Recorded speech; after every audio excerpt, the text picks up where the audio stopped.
Hello everyone, Malakith here, and welcome to Tyranny. Now, this is a role-playing game. I believe it's a sort of top-down isometric-y shaped role-playing game. It's published by Paradox. I unfortunately cannot remember the name of the developers, and they haven't plastered it all over here. It's got a premise to it, which is that evil's already won, and you're one of the underlings.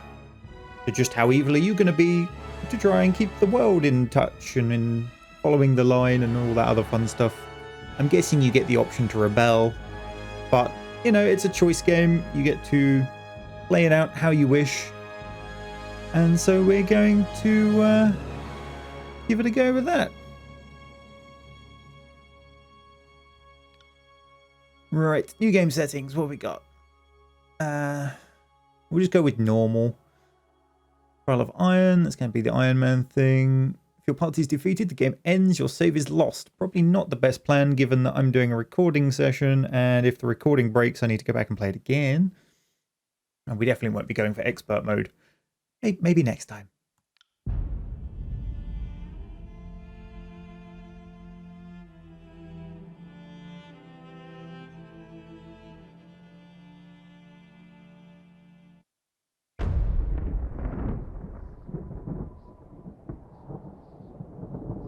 For over 400 years, the armies of Kairos the Overlord have swept across the known world.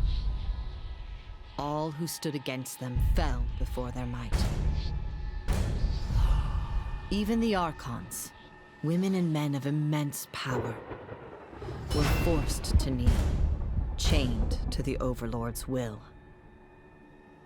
Now Kairos' final conquest has come to our corner of the world, and two of the Overlord's armies compete for the honor of taking our lands. The elite disfavored, and the teeming horde of the Scarlet Chorus.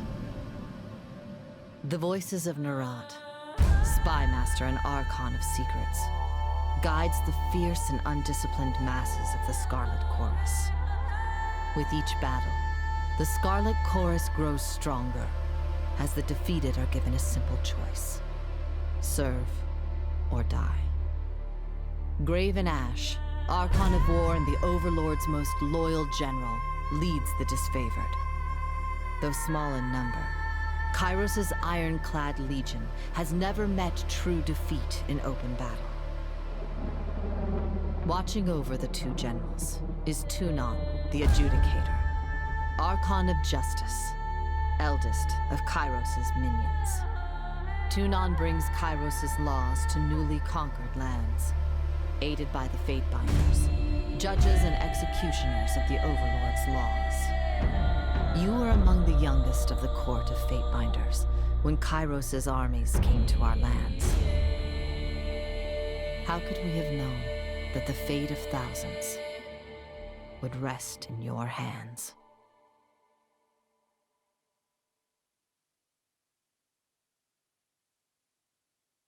Oh, excellent. We got a character creator. Body type. That one's probably more accurate. Along with as pale as possible. So, in the Northern Empire where you were born, men enjoy equal protections under the laws of the Overlord Kairos. In the southern lands of the tiers, only men may own or captain ships, but real estate is restricted to women. Men may lease, but durable ownership of the land in the tiers always passes to eldest daughters or sister. Most sons enter the father's profession by their mid-teens. Those without a professional family lands to work can find purpose by pledging service to one of the Overlord's mighty Archons. Criminals, derelicts, and others are often conscripted into the armies of the Archons. If a child cannot forge his own skein, he'll certainly find one in battle. Okay.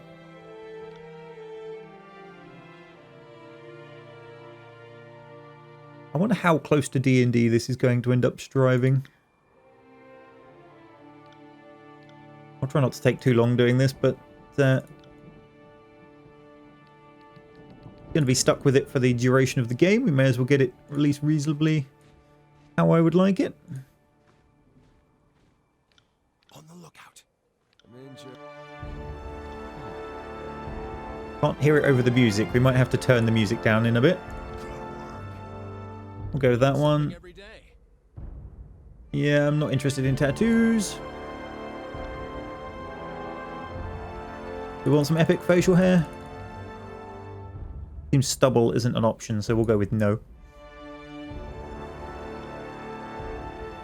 That looks fairly accurate.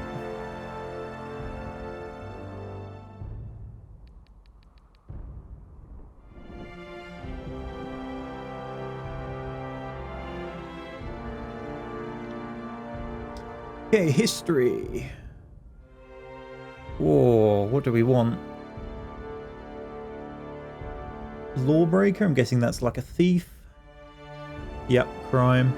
War mage. What's a scion then?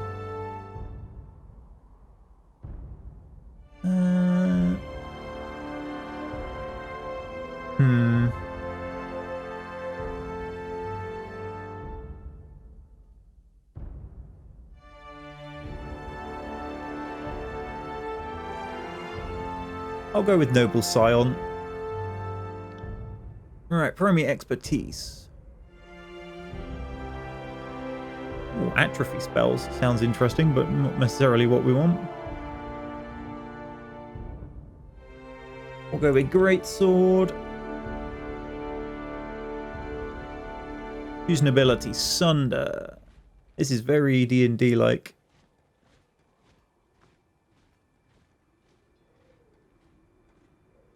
Right. So Sunder. Deliver a powerful overhead attack that reduces the target's armor, or cleave a sweeping cone that hits multiple nearby enemies. Single target or multi-target. 210-degree cone. They got to be in fairly close. I'm going to go with cleave. Secondary expertise. Okay, atrophy magic drains the skills and attributes of your enemies, weakening their attacks and making them easier to kill.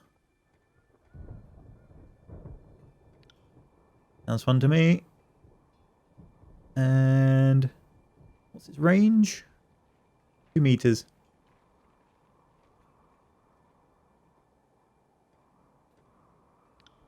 Sounds good. For anyone who's interested, my 5th edition D&D character's a fighter level 1 warlock 5, so I'm trying to replicate that a bit.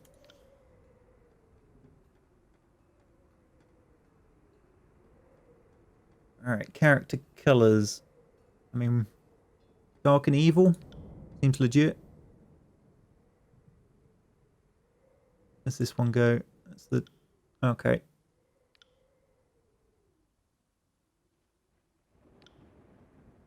No, that's far too bright and happy clappy.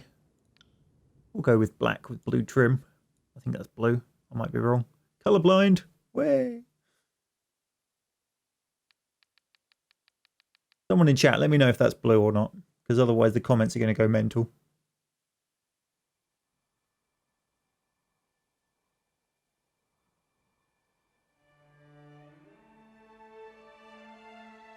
Someone's asked, what's the pact to my D&D warlock? He is a great old one.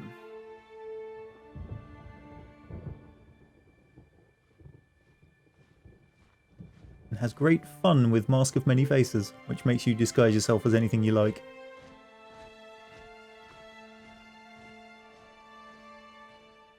We'll have that random one there. Yeah, this might take a little bit. Dark and Foreboding. Can't see that one. Okay, that's the good time to have the bright, happy, clappy colours. Apparently this is purple. I'm guessing that's meant to be blue then. Apparently there's not a better blue. We'll just stay with it, whatever. Close enough. As far as I can see, it's blue. Shows you what it's like.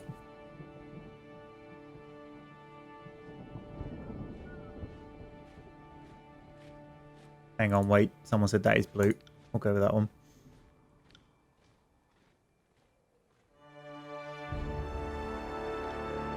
Okay, attributes. Might is obviously going to be for the hitting things. Wits. is the atrophy spells. And resolve. What does resolve do? Determines the character's ability to endure physical and mental challenges. But vitality is your physical health. Okay. Sort of your endurance by the look of it.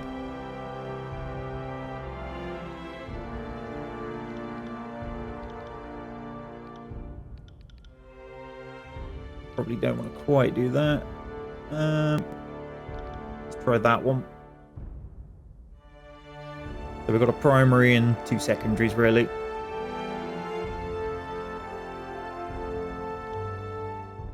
Skills.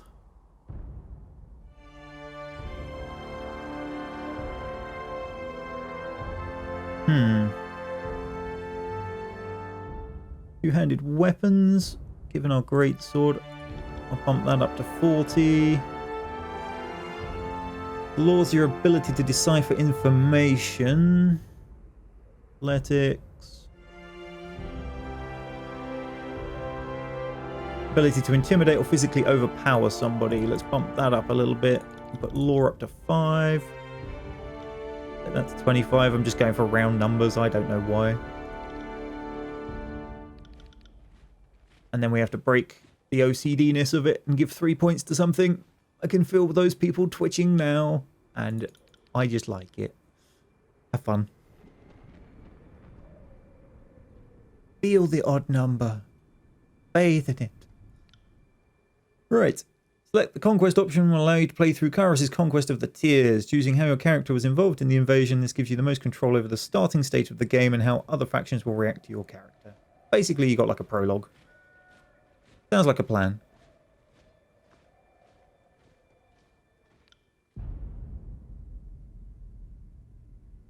All the world has fallen to Kairos, and now the Overlord's eye is on the tiers, our home. The last corner of the world free of Kairos' reign. 2 armies, the Disfavored and the Scarlet Chorus, march south from the Northern Empire, the last realm to fall to Kairos a century prior.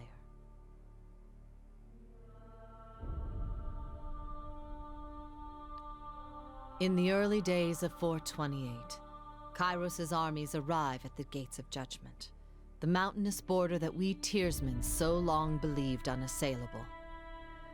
Unable to agree on a unified plan of defense, the various leaders of the Tiers sit and wait for each other to deal with the conquerors, until it's too late.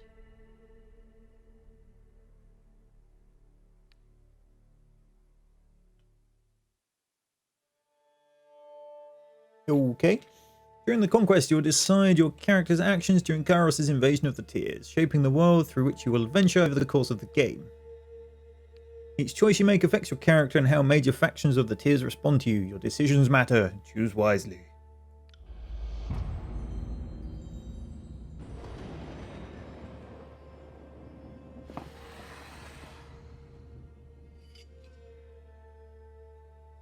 The Bastard City. Stood on the northern border between Kairos' empire and the Tiers, built upon a natural harbour at the crossroads between realms, the city was a nexus of commerce. To the Tiers, it was the centre of all wealth. To a northerner, it was little more than a backwater trading post. Its symbolic status as a gateway to the continent made it a natural first target in Kairos' military conquest. Circumstances were ideal for you to prove your worth as a soldier in Kairos' armies. Taking this city would send a message to the rest of the Tiers. Kairos' will is insurmountable. The Gates of Judgment.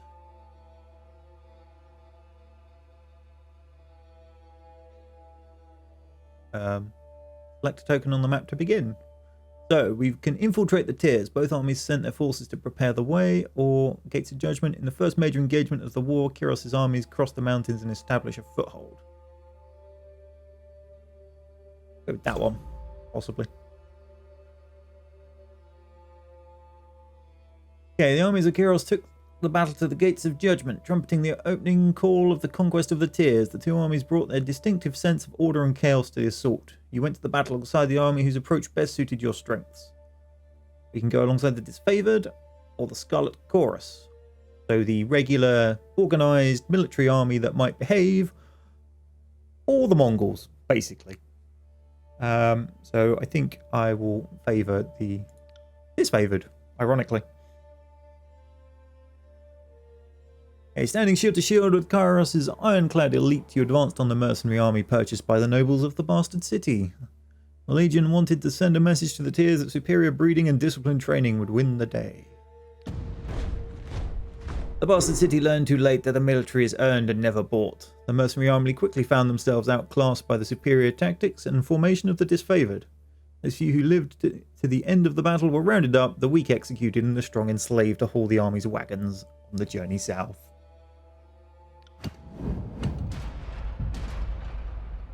Alright, we don't get to pick the other one. Excellent. Okay, so to judge the enemy, you decided the fate of enemy soldiers captured in the battle. Or feeding the host. You found a way to feed Kairos' armies in enemy territory.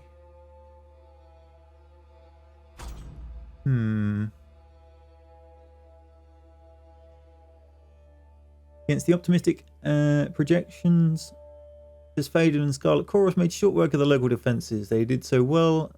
The armies quickly outpaced their supply caravans. Troops were plentiful, but food was scarce. You had only time to execute one plan to secure provisions. So you authorised Disfavored troops to confiscate food and supplies from travelling merchant caravans.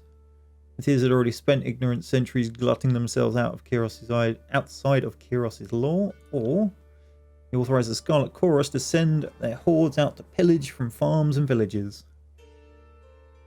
What's the other one? Befitting your role, the commanders turn to you to decide the fate of those who occupied the prison pens. There are only enough prisoners to support the plan of a single army. The Disfavored needed slaves to haul their gear, dig latrines, and keep their pallets warm at night. You consign the survivors of battle to their subservient role among Grave and Ash's noble troops, or you gave them a chance to serve in the army or die.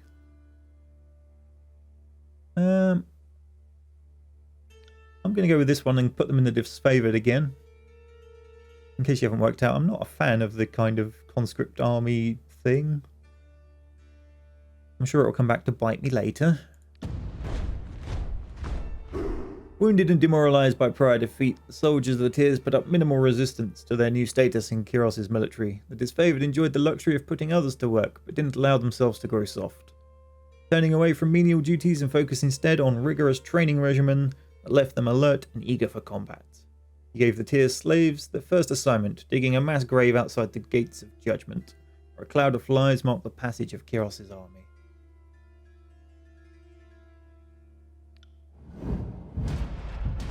Okay, the armies of Kairos amassed around the Bastard City, the first bastion of the Tiers to fall. Both armies longed to storm the walled outposts, the Scarlet Chorus howling for plunder, and the Disfavored forming an unbreakable shield wall. The prowess on the field of battle had carried them this far. There was one more step before total victory. Both of the armies have inspired schemes to take the Bastard City. Which did you support? Ooh, there's a third option. So we could sort the main gates, which is the Disfavored. And that gets Warrior's Respite. Once per encounter, stand your ground in the face of defeat. During this time, you will regenerate health rapidly, but your damage is significantly reduced. Go with the Scarlet Chorus. You want to set fire to the city and then block the gates. The defenders would surrender or burn. And you get Searing Palm. Gather heated energy in your hands and release it onto the foe. The target ignites in flames, burning over time. Or you lead a mixed band of Disfavored and Scarlet Chorus scouts over the city walls to sabotage its defences. And get Concealing Shadows. Create a cloud of obscuring shadows and dust. For a short duration, enemies that use physical attacks against you have significantly increased chance to miss. During this time, your attacks will also be less effective. Okay, ability-wise, I like Warrior's Respite.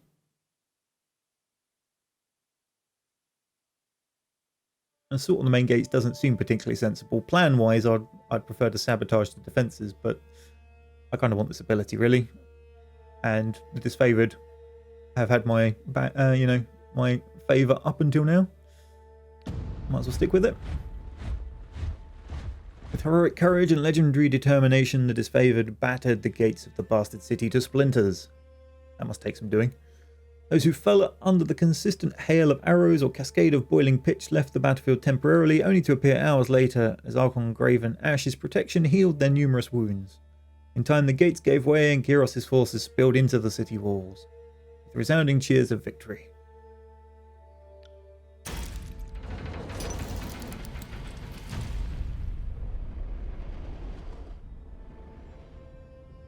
Yay, the bastard city settled into a new state of normalcy. Shouldn't that be normality?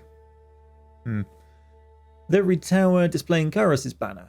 Your name was whispered alongside rumours of decorated career to come. The armies divided into two fronts and migrated south. Tunon sent word that you were to join the next frontier of Kyros's conquest, either as judge and overseer of the settlement of Lethian's Crossing, or as a war advisor with the armies advancing into the realm of Apex. Okay, troops of the mountain realm of Apex stood idle in the safety of their valley, biding their time as their neighbours in the bastard tier fell. In the second year of war, a joint force of the disfavored and Scarlet Chorus crossed over the mountains to take control of the tier's central valley. Or we can sit in this one. What was it we were doing here? To be judge and overseer of the settlement. Guys in chat, I'll let you make your decision here. Are we joining the army or are we going to be an overseer of an area? I'll read this out while we wait for them to decide.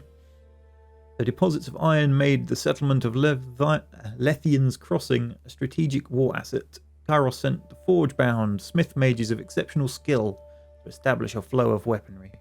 Tunon the Adjudicator sent one of his fate binders to ensure the enforcement of Kyros's law. So we can crush people or make sure awesome weapons are made and probably murder a few rebels and stuff like that.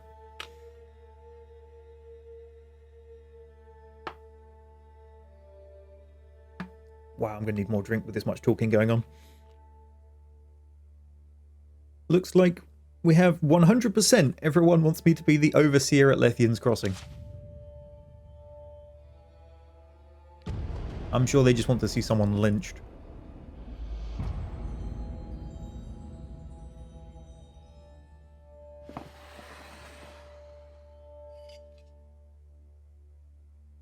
I really like the style of this, the sort of the game board pieces. I mean, this is only the introduction as well. It's not even the main game.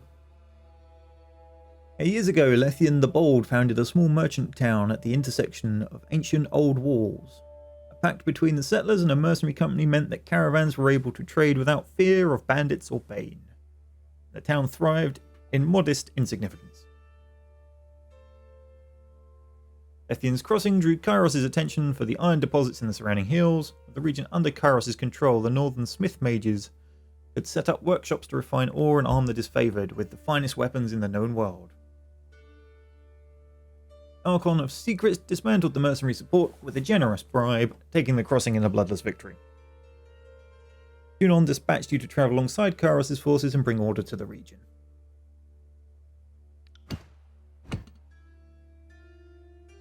So the iron must flow. You found a clever solution to improve production of iron weapons and armor. Or the Cult of Sirin, the Archon of Song's power ensnared the mind of a disfavored soldier. I need to read some more on that. What's this? Sirin, Archon of Song, used her arcane charm to lure locals into joining Kyros's army. As a patroness of the Scarlet Chorus, her efforts were critical to the conscription of new recruits. When an enthralled, disfavored soldier joined her cult, his company feared that the Archon was growing out of control and needed to be stopped. Alternatively, probably a slightly duller thing. The mages, the plans that came to light proved divisive to the disfavored and Scarlet Chorus. On one hand, any additional manpower was needed for fighters, not forges. On the other hand, the celebrated weaponry of Kyros's army needed to be fiercely guarded. So it's who's going to guard the weaponsmiths. The disfavored want to use the Scarlet Chorus, and the Scarlet Chorus want to conscript a tribe of beastmen. This one seems slightly more interesting. So we can destroy Sirin's cult, or we can send them in at the vanguard.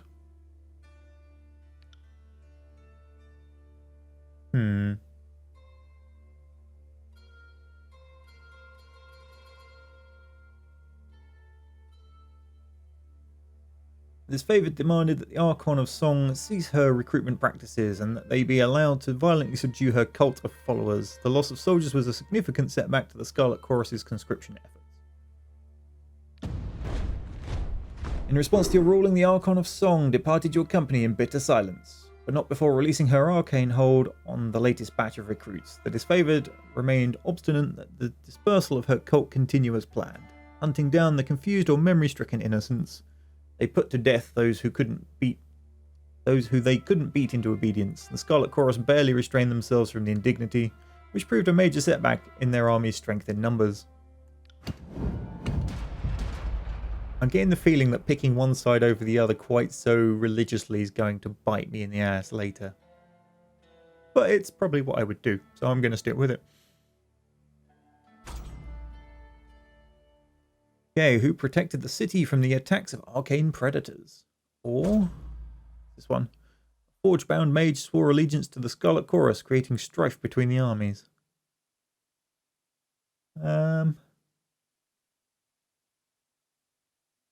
Nope, I'm going to go with the protection. So drawn to the arcane energy around the forges, mystical predators from the nearby old walls began to raid Lethian's crossing at all hours. Both of Kairos' armies reserved their strength for the front lines of the war, and yet the city required protection. You had to delegate the responsibility somewhere. They want me to choose them, and they want me to choose the other faction. As the largest army, you tasked the Scarlet Chorus with the burden of security. The disfavored took the opportunity to gather their strength. Or, since the disfavored used most of the iron that came out of the crossing, it fell to them to stand as the city's vigilant protectors. I think in this case, I actually want the disfavored to protect the stuff. So I'm going to go with the solution that the Scarlet Chorus came up with. Though the disfavored were adverse to your ruling, they couldn't argue with the reasoning behind it. They rallied in the streets of Lethian's crossing, patrolling on alert in shifts that lasted day and night in an impressive show of force. They managed to repel several attacks from the predators in districts that would otherwise suffered great harm. Able to do some good, the disfavored still detested you for keeping them from the battle with their real enemy in the tiers.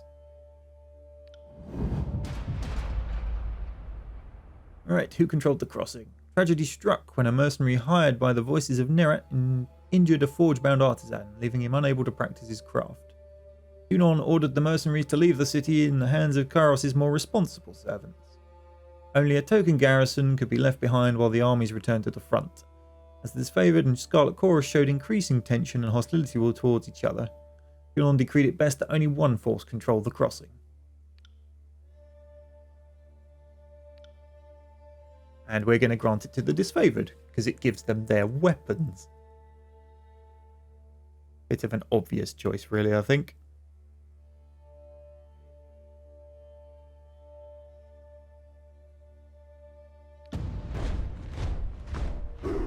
Yeah, the disfavored placed a modest garrison in the settlement of Lethian's crossing. Though the force was larger than might be needed to police the small settlement, protecting the forge-bound ironsmiths became the true agenda of the defence force, as these magical craftsmen kept the disfavored invasion force suited in iron. Relieved at the departure of the Scarlet Chorus, the citizens of Lethian's crossing felt they got the least of two burdens. They received word from Graven Ash thanking you for your decision. The forge-bound and their weaponry could not be entrusted to the voices of Nerat.